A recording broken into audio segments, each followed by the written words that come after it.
أعوذ بالله من الشيطان الرجيم. بسم الله الرحمن الرحيم.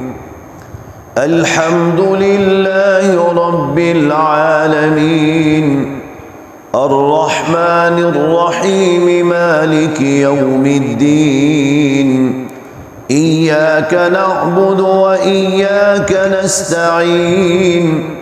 اهدنا الصراط المستقيم، صراط الذين أنعمت عليهم غير المغضوب عليهم ولا الضالين.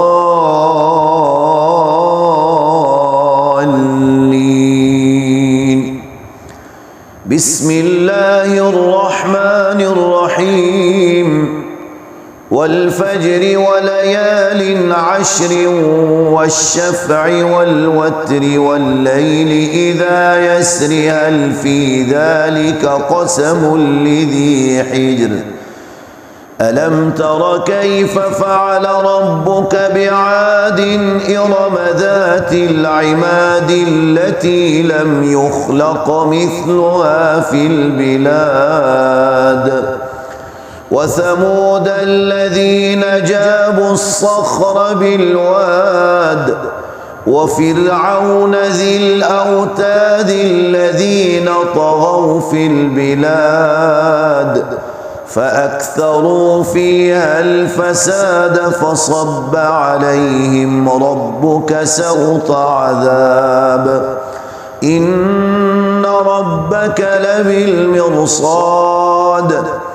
فأما الإنسان إذا ما ابتلاه ربه فأكرمه ونعمه فيقول ربي أكرمن.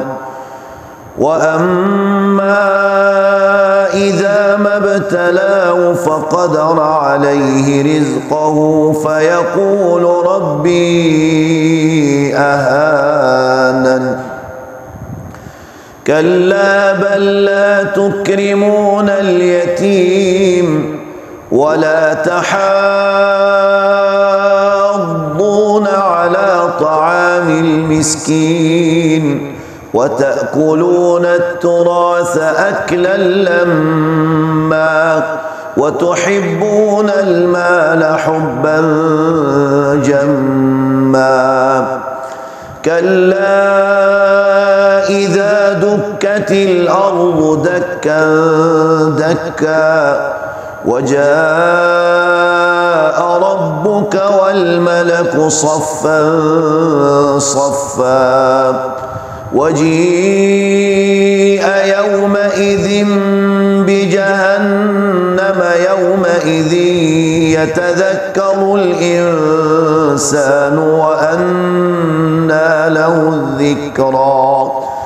يقول يا ليتني قدمت لحياتي فيومئذ لا يعذب عذابه أحد ولا يوثق وثاقه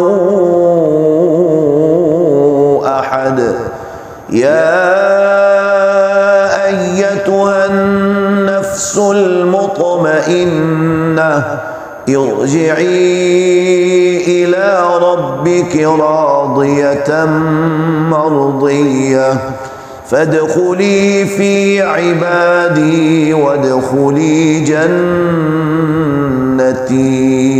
صدق الله العظيم.